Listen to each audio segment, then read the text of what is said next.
Hello, good evening, everyone, and welcome to the Mayor's Office of Arts and Culture Artist Talk with Monika Bravo, the Artist Commission for the Public Art Project at the new East Boston Police Station. We're so happy to be here tonight. We will have Spanish interpretation available, and you can access that by clicking the interpretation button at the bottom of your screen. I'm Karen Goodfellow, the Director of Public Art for the City of Boston. Tonight, you'll be hearing from our artist, Monika Bravo, and Kanan Thuvengadam, the Director of Eastie Farm, who will be facilitating the Q&A session, and I'll be joining for that as well. I'm also joined by my colleague, Sarah Rodrigo, the Public Art Project Manager for the Mayor's Office of Arts and Culture, Christina Carroll, Communications Director, and the Chief of Arts and Culture, Cara Elliott Ortega. We're also joined by Sana Lopez Avellan, Studio Manager for Monika Bravo, and Margarita Ashton, who is providing translation. After Monika's presentation tonight, Kanan, who lives in East Boston and was also on the Artist Review Committee for the East Boston Police Station project, will join us in conversation with Monika. And we have some questions prepared, and also welcome you to send yours through the Q&A or in chat as you're listening tonight. Before we pass it off to Monika to hear about her work, I'd like to give some background information on the city's public art initiatives and how projects like this come about. Under the leadership of Mayor Welsh and through the Mayor's Office of Arts and Culture, the city released its first cultural plan, Boston Creates, in 2016. The plan called for more support for Boston's arts and culture ecosystem and identified 5 specific goals, which you can read about here. The Percent for Art program was a direct outcome of Boston Creates in response to Goal 4 of the plan.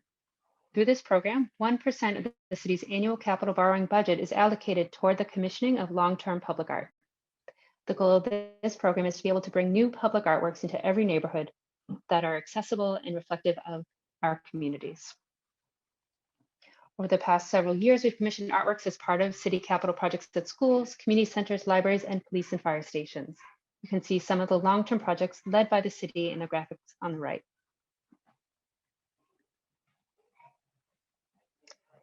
With all our public commissions, we work collaboratively with the Boston Art Commission, or the BAC, which is an independent group of appointed by the mayor that commissions, approves, and conserves all public art cited on city property.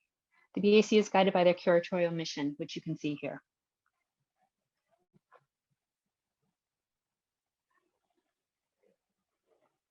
In addition to long-term artworks, like the ones we'll be talking about tonight, we also commission murals and other short-term projects through initiatives like our Transformative Public Art Program, and you can see some of our past projects here.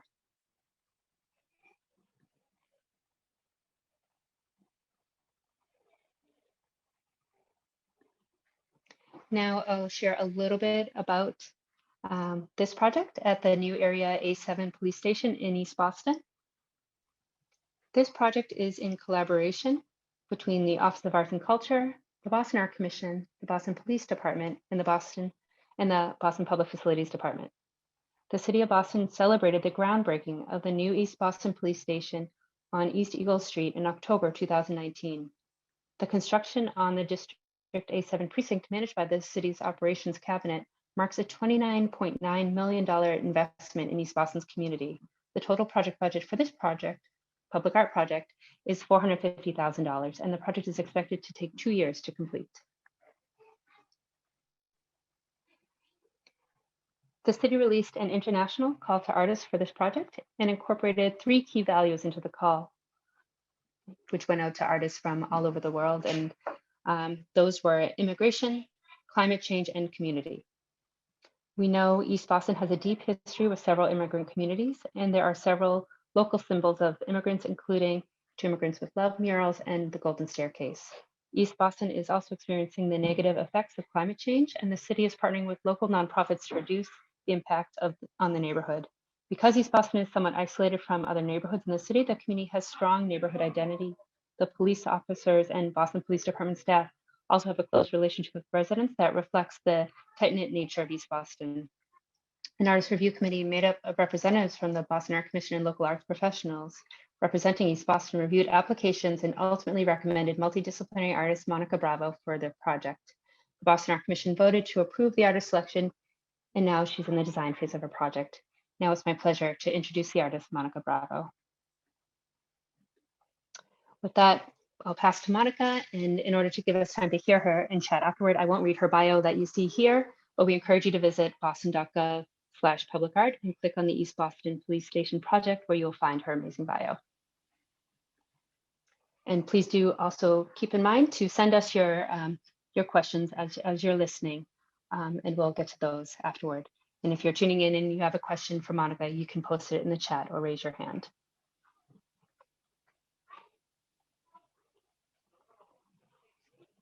Should I go now? Yep. That, Monika, please go ahead. Okay. Hello, everybody. Thank you so much for having me here. I'm very excited to be able to introduce my work and also what I'm going to do for the site. I'm going to go in, just going to put a clock here. All right. So I want to talk about things that are very meaningful to me. The first thing that is meaningful to me is like the idea of service. It is a new word that I've been introducing into my vocabulary since the last 5 years or so, because I realized that as an artist, I can serve the community. And how do I do that? I'm very, very connected to the idea of connecting my emotions so I can communicate my ideas and then I can inspire other people to be themselves. That's really the main basis of everything that I do. Okay, so who am I? That's a big question I have since I was very little. I was very much triggered because my father died when I was 8 and I wanted to know if he actually went to heaven. That's the question I haven't been able to answer yet. But in the meantime, by looking for him, I think I found myself, or at least where I am right now, I like who I am. I'm serving as an artist. I'm also serving as an astrologer. Sometimes I teach workshops. At times I just like to connect with people one-to-one. So I have a wide range of interests that I have since I was very little. I always been looking to find out how is this world made from. I'm very inquisitive. I'm very curious. I am looking for meaning and meaningful things in my life. I have studied many different things. I've studied Jungian psychology. I've studied astrology, metaphysics. I also been involved in studying philosophy with Eastern teachers from China and the Hindu tradition and the Kabbalah, because I want to know like what are we doing here. Because I have a very curious. Monika, yes. A quick request: if you could speak a little bit more slowly, the translation will be a little bit easier, if that's okay. Okay. Yeah, thank you. So I have a very curious mind, and I have a holistic training. I did not go to art school. I did study many different things. I studied fashion, I studied photography, and I'm also very intuitive. My knowledge is completely empirical. That means that I am very much into embodying my own experiences. I have a commitment to be authentic. This is the only thing that I want. I have an aspiration and only focus for evolution of my soul. Because if I feel that I am evolving, I can also be of service in the community. One thing that is very important in my life is language. How do I communicate? When I was little, after my father died, he spoke over 11 languages, and I wanted to learn every single language and read every single book that he had read. So I embarked in my, and I was, asking my mom, I need to learn French, English, Spanish, Portuguese, you name it. I study a lot of those languages. I even incurred into Greek and Chinese. But at one point right now, I'm not so much interested in the language per se, but also other different ways of communicating, more like coded language.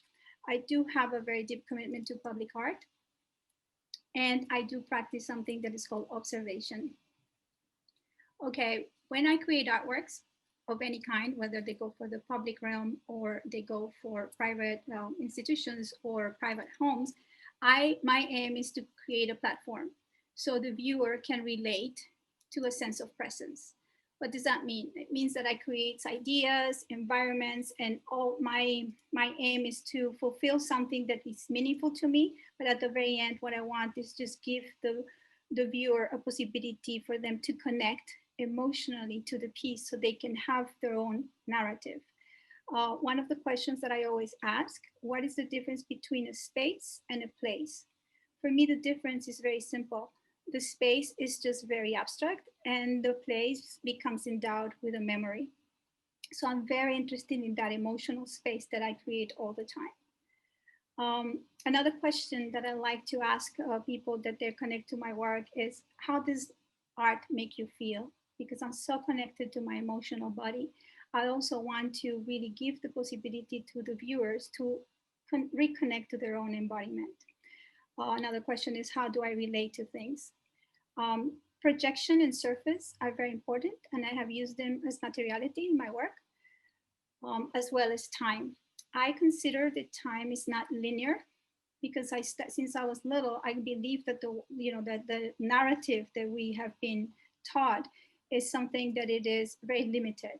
It is pretty much based on the Judeo-Christian tradition of believing that there's somebody who's going to come back again, or something is going to end abruptly, or because we didn't behave or something like that. So I studied with the ancestral indigenous people and also with Taoism, and I was taught that the time is cyclical. So I'm very much connected to the idea of time as like every day, day and night, because these notions give me a sense of understanding that we live in a polarity. One of my first works that I did that I can recall where I was dealing with this, it was a piece about the question of reality. I went to Central Park in New York, where I was living for 26 years, and I found out that the fish in the fish tank that they have in Central Park are coming from the South Hemisphere, and they're feeding them with the times down there. So when I asked the guard in the middle of the summer why they were shutting the lights off around 5 p.m., he said, well, let them believe that they're still down there. And that question, I mean, that moment, that really opened up a lot in my mind, because I started questioning really, what is reality? Do we have the same kind of awareness of the fish that is unaware, that are inside a tank and they're surrounded by water?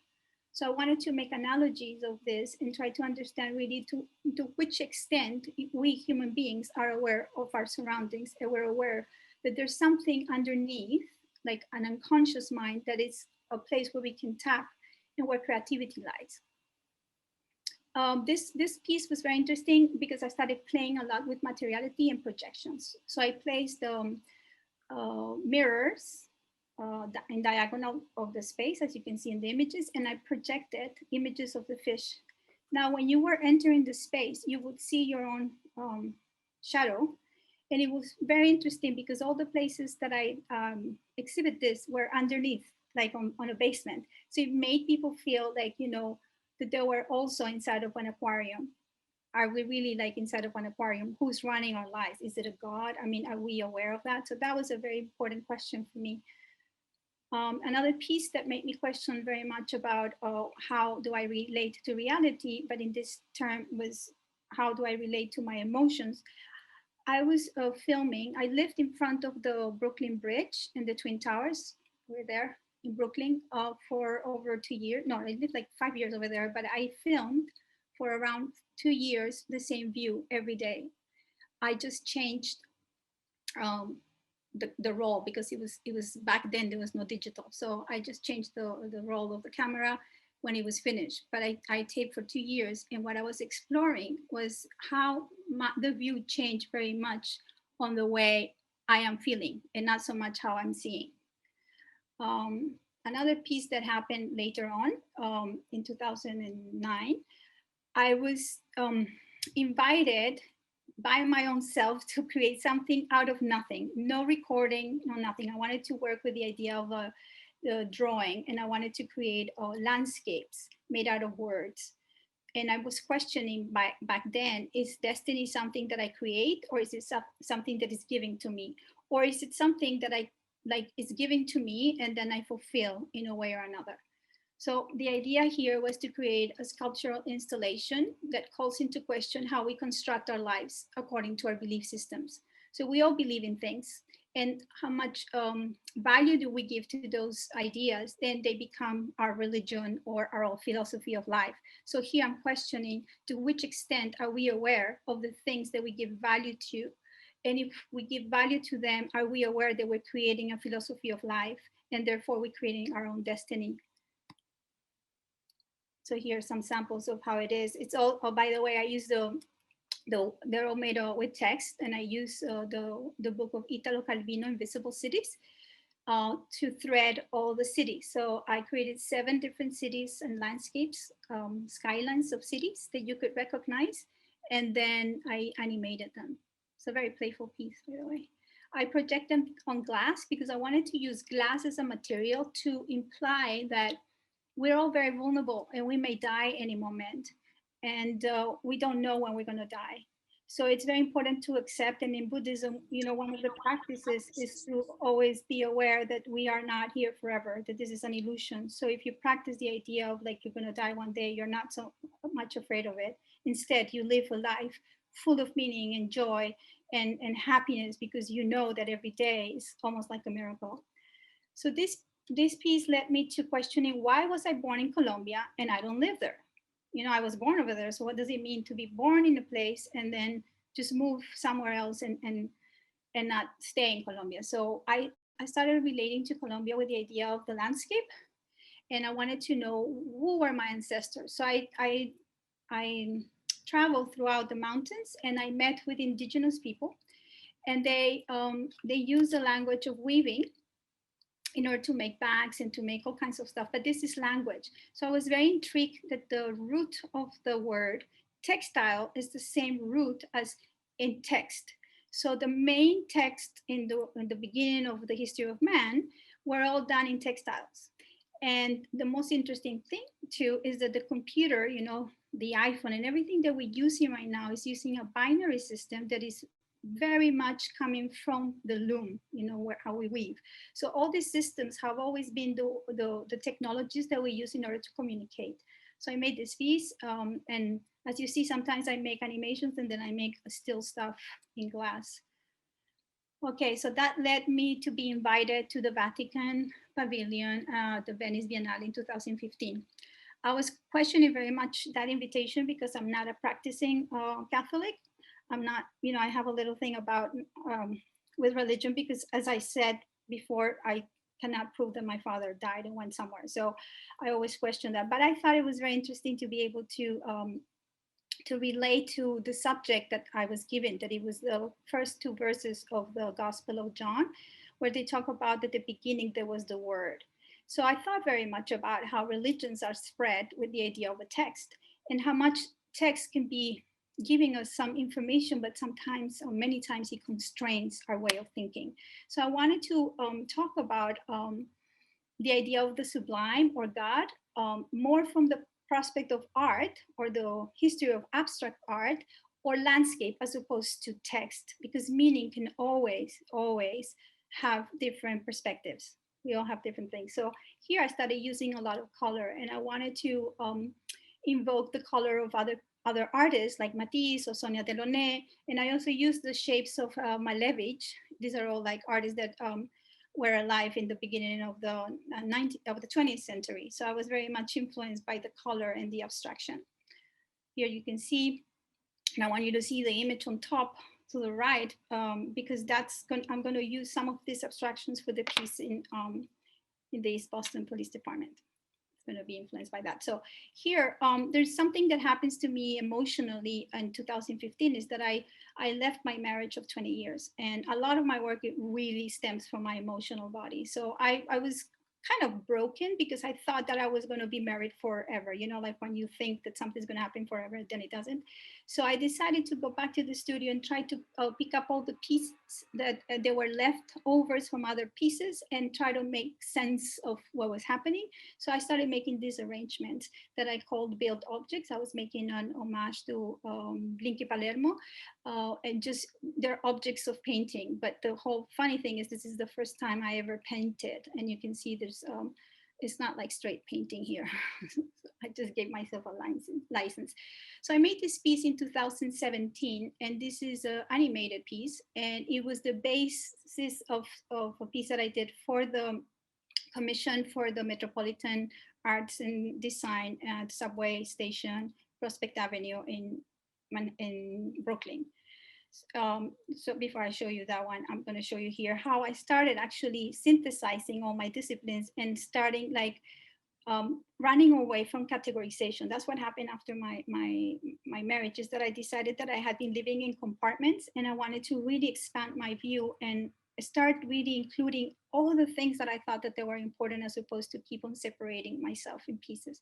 So here's some of the details from this subway station. And here you can see a little bit my brain, how I start with an idea and then I just play a lot on collage. I make a lot of collages until I arrive to a place where I like. I'm more like a painter. I think that painters, they don't have a narrative that is like, you know, they start from one corner and they finish in another. It's just a way of relating to the piece with different timings. And that's the way I work in the studio. I don't have a schedule. Actually, I have to break those schedules because they just define me in a way that makes me very nervous. So this is another process of another piece. So I'm showing you here, like sometimes I start with certain ideas and then I can make them into collages, and then the collages, they go back to being digital. This is a piece I did, I think it was last year. I don't even know. I think it's 2 years ago already. Yeah, for MasterCard. It was a projection onto, I think there were 30 map projections. This was also about the census. It was quite beautiful. So this is the final piece that I did for the landmarks program in the University of Texas, the Geoscience School. This is a project that lasted almost 10 years from the beginning until the end.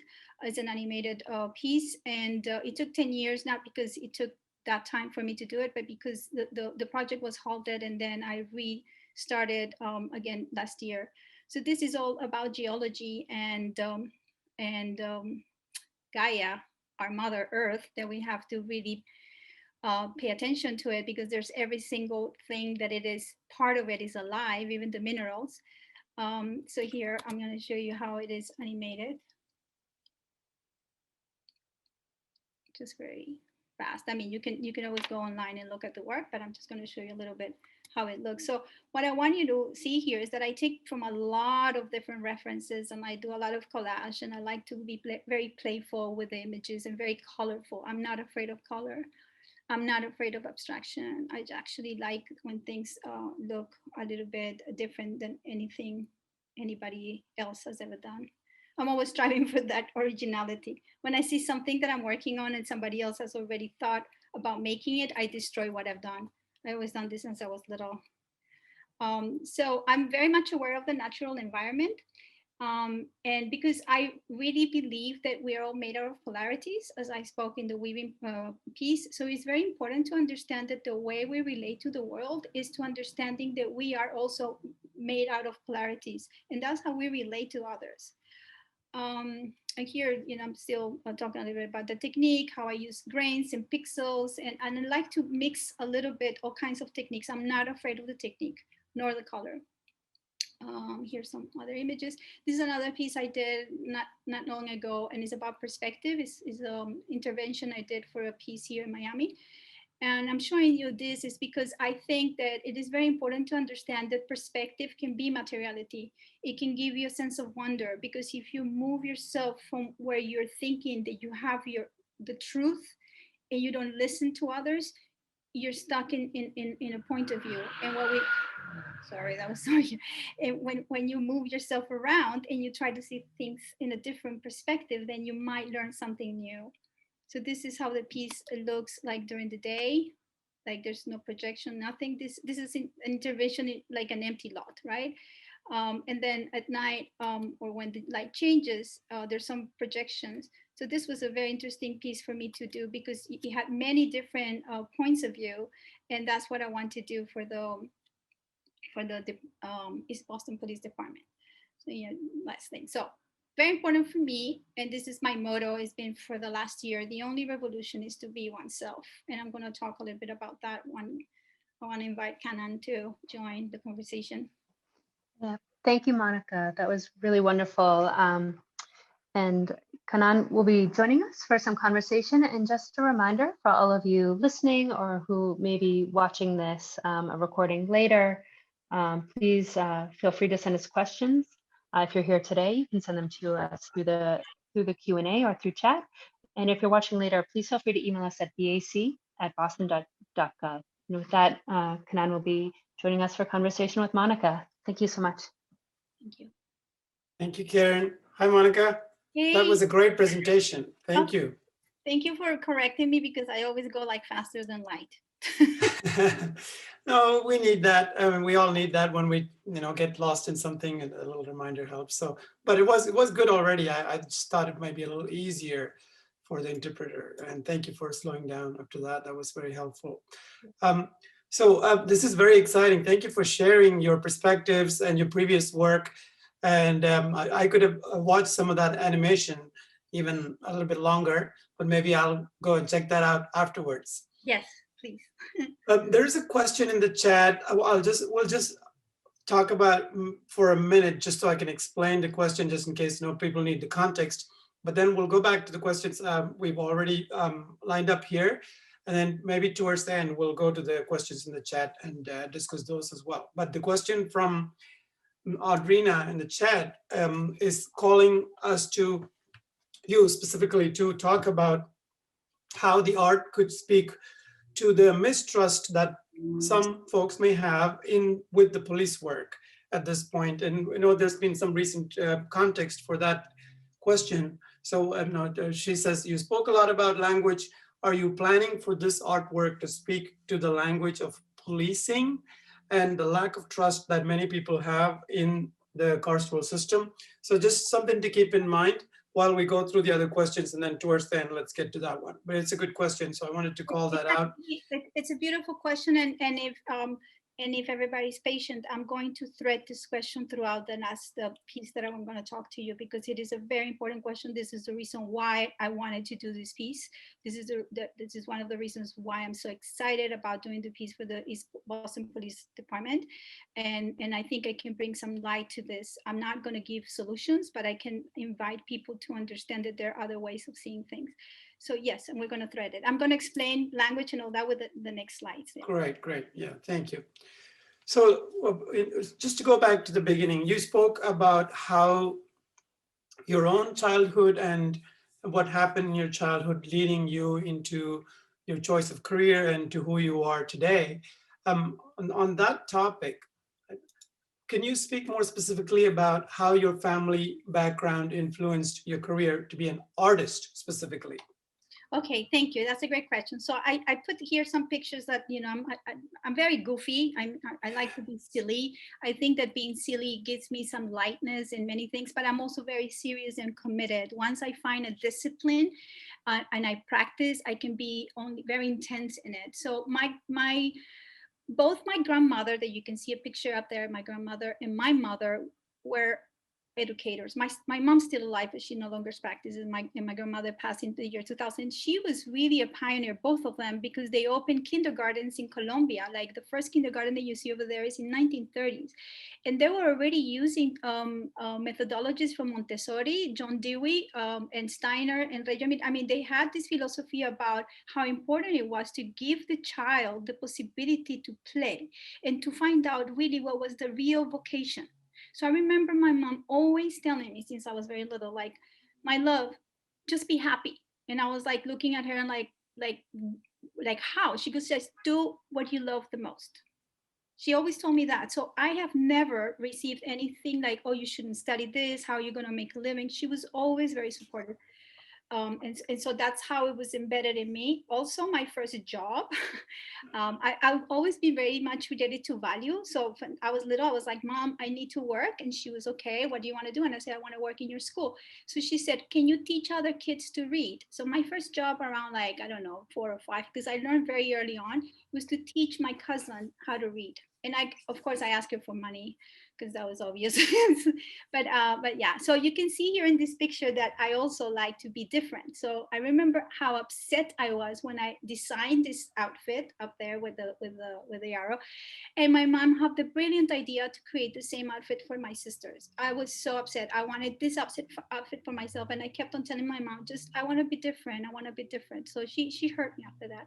Then you see my father down there. He died in a car accident, and he used to be a well-read person and very philosophical. And I spent a lot of time in his study room with his books. So I have really shaped my life a lot with his absence, but also with the courage that my mother had, like keeping her life going on and teaching us the best. Thank you. You talked about what service means to you, and you're also an artist. Do you think art and community service can be combined? And if they can be, how? Oh yeah, absolutely, absolutely.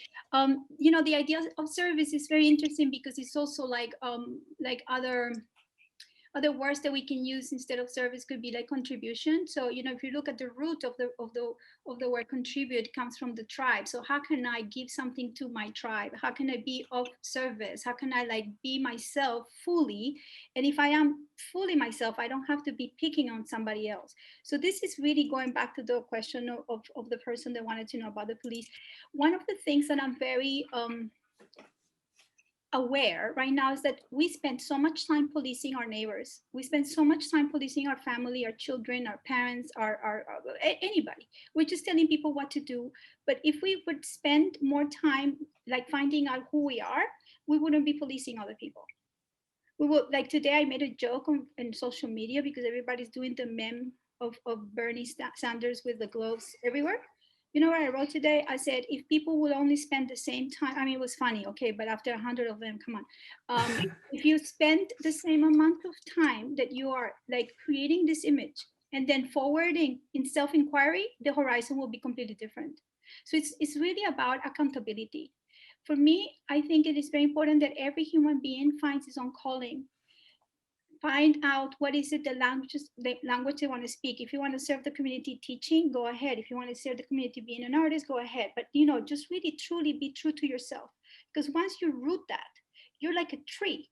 And a tree, when it's a tree, it's not asking the river, what the hell are you doing down there all wet? It's just going like, hi, so it's very important to understand our position and who we are.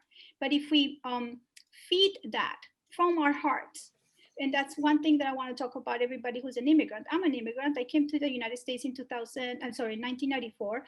And we have one thing in common, many immigrants. We have a lot of courage because coming to a new country, even if you speak the language, you're always coming and leaving something behind. So if we go back to the heart, because the word courage comes from cœur, heart. And if we go back to our heart and find really what is it that we have to do with our lives because we want to do that, we can actually make a better horizon. Thank you, Monika. You speak many languages and you're also an artist. I'm wondering how or what you think about using art to transcend language. Okay. Language is a way we communicate again, like hello, goodbye, this and that. But there's so many other languages that serve the purpose of understanding, like all the archetypes, like all the symbology, things have a meaning. So if you go back into the history of art or the history of any history of any country of our ancestors, we will always find out that there was always a meaning behind something. So one of the reasons that I want to do this piece and I'm going to include both in the piece and in the workshop, the origin of words. I'm very big on etymology, which is like the beginning of the word. I want to know what does it mean. So if I know what something means, then I have a different relationship to it as opposed to like not knowing why I'm using that word. So that gives me in a way a sense of sovereignty. That means that gives me like authenticity because I can speak a language or I can speak, I don't have to speak many languages, but the most important thing is whatever language I choose to, at least I know what it means. So I have to spend time trying to understand the meaning of things. I don't know if that answers the question. No, it helps. So with, you mentioned how you are I mean, and it's clear from your work as well, you think very freely in how you approach the topic at hand. Would it have made any difference if you had gone to school to study how to do this? Do you think your approach would have been restricted in any way? Knowing me, because I can only speak from my own experience, I have a overdeveloped right side of the brain. That means that I'm more abstract, and I had difficulty like in normal school because people thought that I was ADD, but it was just I was too curious, too fast, and too bored very quickly. So I didn't go to art school because I was like, I don't want to be indoctrinated. Also, I am very free. So it would have been a completely different experience. Having said that doesn't mean that I don't study. I actually study a lot by myself, or I hire people specifically to do very intensive studies. So for instance, 2020, I spent a lot of time studying how to say Jungian psychology, neuroscience, neuroplasticity. I'm very interested in how things work. So I am studying. I just don't like normal education. Academic education is not fit for me. That doesn't mean that other people shouldn't study. It's just the way my brain works. My left side of the brain, that is the one that really deals with like definitions and stuff like that. I only use it for what I think that I want. Like I have to have an interest in something and I use it. So yeah, here, for instance, I don't know if I'm going to go a little bit of the words that you see here. These are words made out of a phone case, right? And so this is part of what I'm going to present for the piece for the police department. And we're going to have these mobiles of words floating around. So I would like people to, when they go inside, they will try to find out what is it that they're looking at, and if they can actually read the words, and if they understand what the words mean. And so that's already like an invitation for people to go inside and try to find out what language really means. Yeah, I am curious to get into the particular art, but before that, we had one question that we wanted to ask you.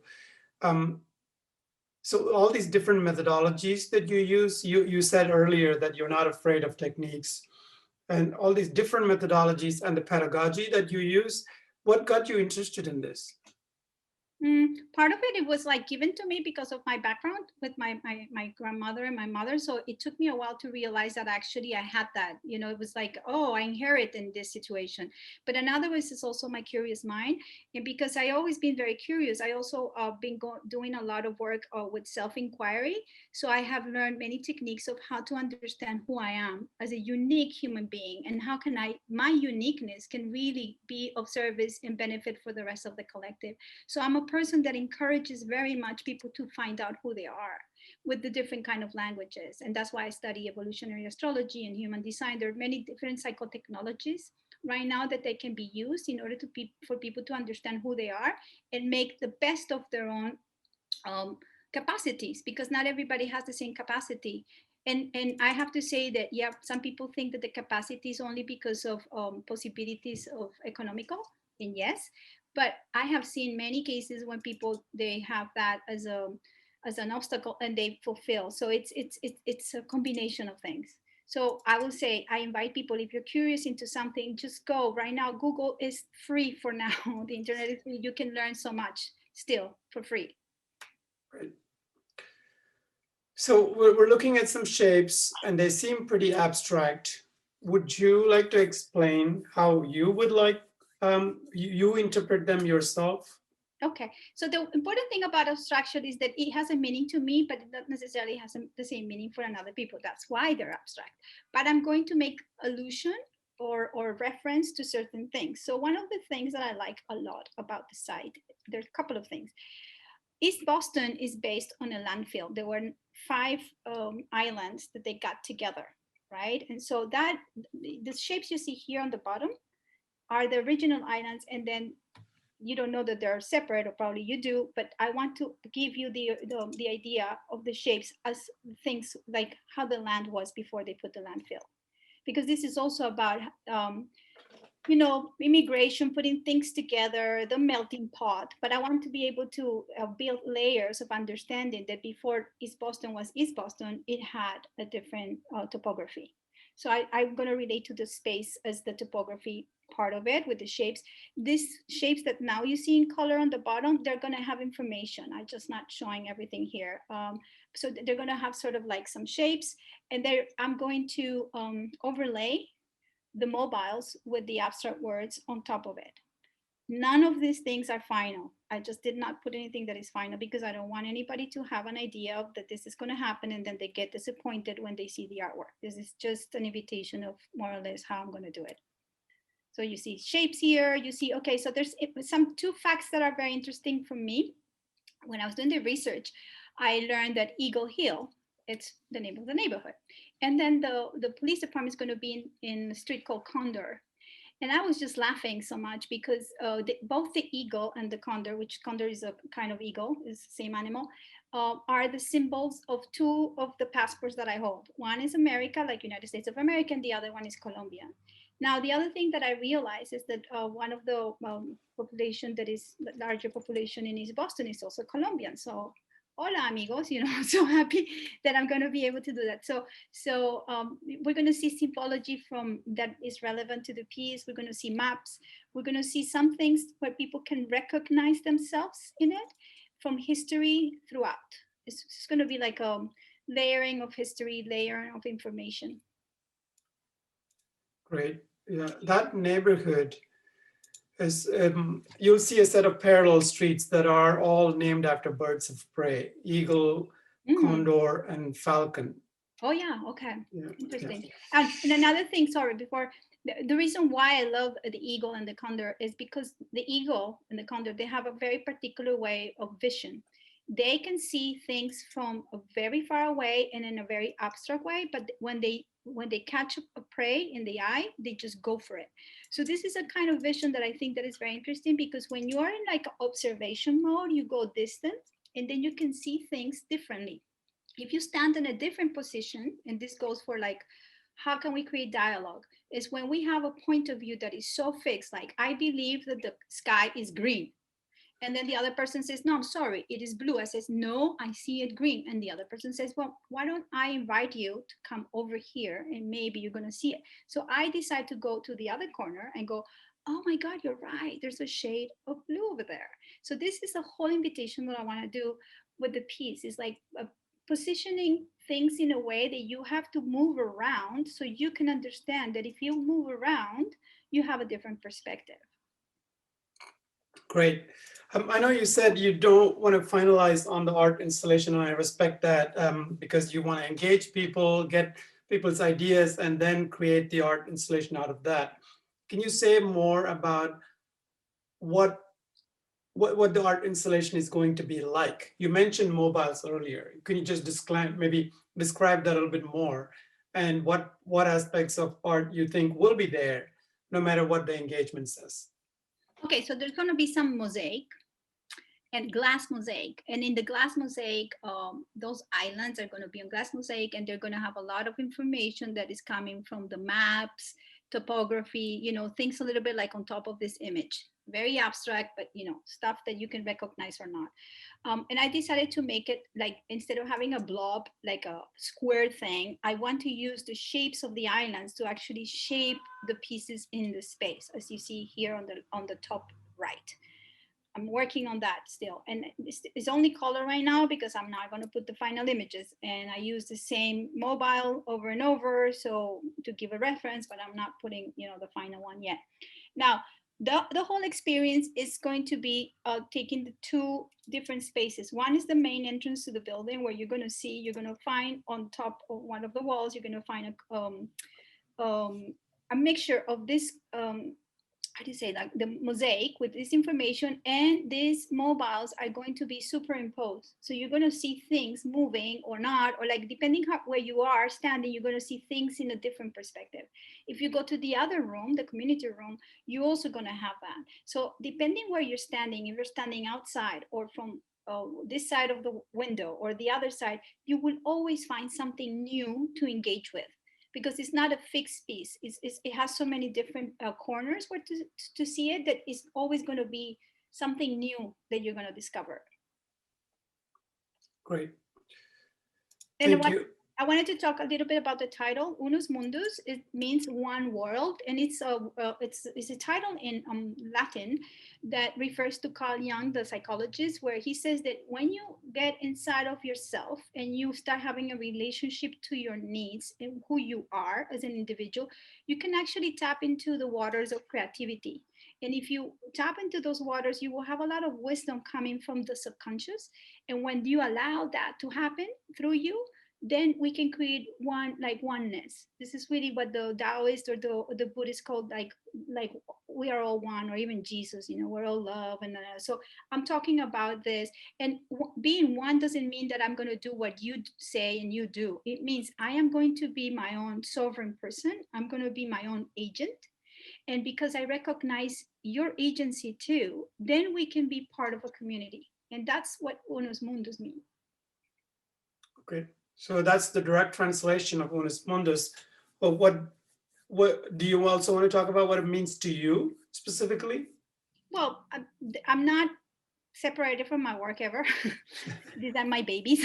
So I created this, and I apply every single thing that I've been talking about. I have done it myself. I am a very empirical person. Everything I do in my life is an experiment. So when it works, I apply it over and over because it works. So this is I've been applying a lot of the work that I've been doing in the last few years to integrate myself, to synthesize myself, to stop separating myself, to stop condemning myself, to stop feeling ashamed because I want to do this and that. So it's all about integration. And if you understand the word integrity, it really comes from, it's the same root. So if I want integrity in the world, I first and foremost I have to start doing integrity in my own self. I cannot ask, and it goes back to the policing, I cannot ask the police to behave if I myself, I have spent most of the time just looking at what my neighbor is doing. Great. I'm glad you mentioned integration. When this art project was originally called for, some of the themes that are of interest to the community were included in that request. And one was immigration. And you talked about how you're an immigrant yourself, and how immigration is, of course, when people say immigration, they're talking about many different things. But one of those is integration, right? Is that part of your consideration when you think about immigration? I also want to, as you think about this and answer this question, I also want us to want the audience to know that we're going to go to other issues that are specific to the community and discuss those as well, as they were mentioned in the original call for this art. That includes displacement and climate change. But let's start with immigration. Yeah, well, immigration means that you come from somewhere else, right? So you're new to a place, and then you're like trying to integrate with a culture. But now, United States is a culture that is still evolving. It's not such a old country. 200 and something years, it doesn't make it like a very old. So, and we're also like a lot of people coming from different places. Like this is really the melting pot. So the way we can integrate is actually one of the things that I think is important is to actually make an effort to try to understand how the whole culture works. So if I don't speak a language or I don't understand, the first thing that I would do personally is I'm going to ask, how can I do this better? Instead of feeling like, ooh, I don't know, and then feel like worried or ashamed that I'm doing it wrong, just go forward. Again, I'm going back to the word courage. If all the immigrants had the courage one day to get on a boat, an airplane, a car, wherever, however, swimming here, doesn't matter how you got here, leaving a country behind, it needs a lot of courage. So always go back to your heart to remind yourself that you can do this. So immigration means to me the array of possibilities that I have in a given place. So it's a land of opportunity, but what is it that I'm doing in order to get those opportunities? Because if I come from the place that I am asking people to give me stuff, that is disempowering. I should just say, I am in my own person and I want this, so I'm going to go and reach out to that. And this is like one thing that I'm going to do in the workshop. I'm going to, the workshop's called Enjoy. I see you and me in a new perspective, because it's all trying to understand how we can find an equilibrium.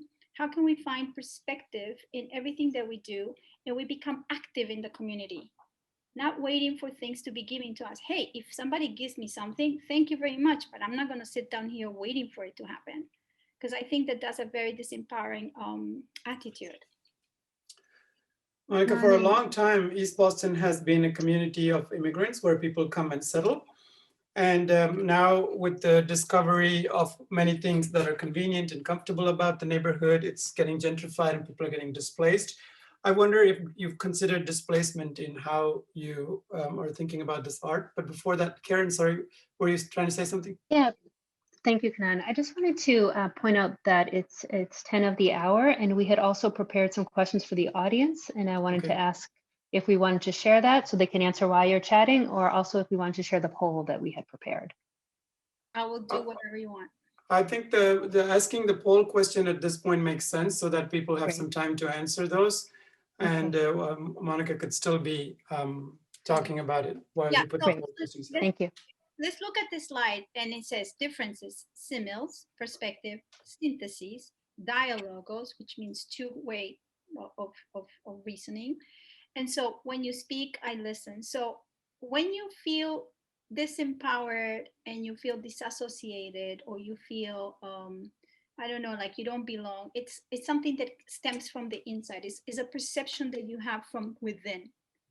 Okay, and you may be victim of something, or like something happens to you, so it is not what happens to you, but it's how you respond to it. And so that's why in the workshop I would like to give a very important tools of how to gain back our own sense of self, our own agency, and our own empowerment, and very easy exercises. If you fulfill them, you will start seeing things different, because I don't really believe that things should be given to me like that. Like I sit down and wait for something. That's not how things have happened to me. I have gone in sometimes it's scary to just go into something new. So I always like, I've been practicing Buddhism for a long time, and my Zen teacher, wonderful Thich Nhat Hanh, he always say to me, whenever you're afraid, ask anger, little anger, what do you want from me?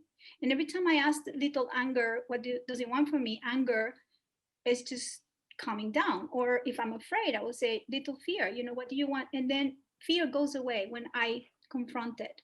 So it's very important to really empower yourself from like understanding who you are, how you're embodying those emotions, how are you talking, how you're using the language. That's the only way that it can be leading to dialogue. There's no other way. Thank you, Monica. So as Karen pointed out, we are a little bit short on time. Yeah. Thank you, Karen, for pointing that out. So we can go into polls. And one thing I'm still curious about, that if you could weave into your question, into your responses, Monica, is how people can engage with the art once it's done, and how people will be engaged in how the art is put together. So 2 parts to that. Keep that in mind, but we can go ahead and ask the poll questions. Okay. Go ahead, Karen.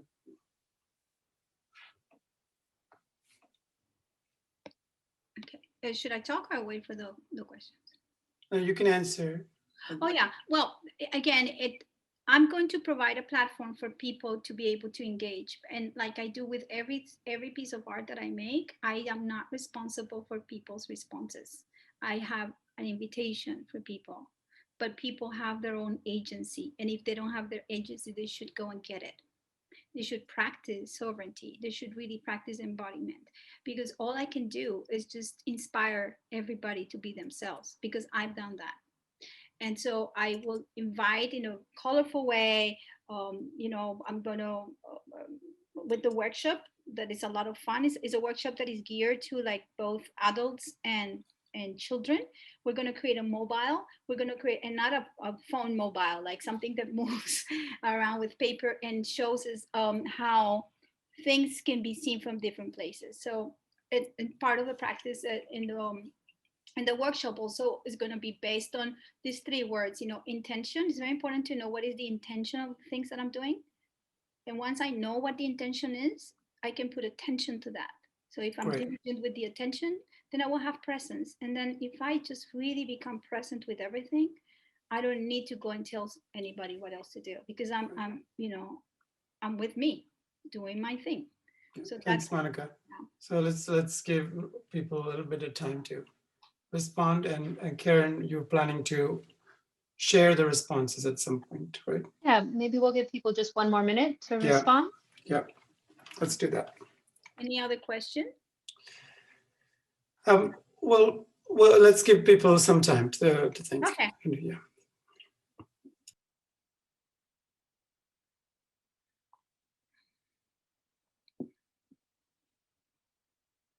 Actually, I'm going to say something about creativity. You know, a lot of people, when I speak about creativity, people say, "Oh, I'm not creative." And I say, "What do you mean you're not creative?" Well, I don't know how to draw. Well, creativity is way, way beyond drawing or singing. You know, we all have creativity, and creativity is life itself. Is how we become aware of how we're making life happen to us. So the question in the poll, you know, refers a lot to like, what is it, how do we relate to creative practices, which can lead to stuff that you don't think that is important, like singing or dancing. Like how much time do you spend a day like with your body? You know, just other than showering or brushing your teeth or feeding the body, do you really spend time talking to yourself in a beautiful way? Do you spend time looking at yourself and seeing how great you are? You know, all that stuff is very important to ground ourselves, to be present all the time. Thank you, Monica. I think we'll be ending the poll, and I was just, before Kanan and Monica, you wrap up. Yeah. I wonder if we cannot also make reference to the workshops that will be coming up, and if we can give like some insight into what more we'll be sharing about those, Monica. Yeah, well, here the workshop is called Enjoy. I see you in me in a new perspective, and I'm going to teach some hands-on exercises of how to empower oneself. I'm going to use some reference to Jungian psychology, but there's not going to be no terminology in the thing. It's going to be all done with animations. You see this little girl here; she's going to be part of the animations. I have created all these characters that they have a reference to the community, and they're all going to be speaking about what is important to them. So it's going to be very playful. It is again geared to adults and children, and I want people to just join, and I can give some practices that are so simple in order to really practice dialogue, which is really, how can I see you in a different way so I can see you and not project what I want to see you. Like I don't want to project my ideology to you. I just want to see like really, really who are you. And these are just practices that I'm going to do. So it's very hands-on. It's very practical. It's very empirical. There's a lot of experimentation in it. So we have a couple of minutes. Karen, would it be okay if Monica answers the question that was in the chat that we read up front in the beginning? Sure. Yeah. The question about the police. Okay. So interesting. The police means many different things to everybody. If you've been have a bad experience with the police, your perception of the police is different than if I had a good experience. And that I can change the word police to anything. So because it's very specific to the project, I thought it was very interesting for me to be able to want to do something, especially after this year where there's been many years, but this 2020, it was very, hot topic. And so I am very interested in doing something that actually opens up a dialogue in the way that I am not afraid of creating something meaningful and beautiful to a building that actually can create some sort of dialogue. So it's all depending on where we're standing and how much are we willing to go to the other side or middle way. You see, when you create relationships, all relationships need two nodes in order to happen. So you can have a relationship to one person, you have a relationship to something. It's always a relationship.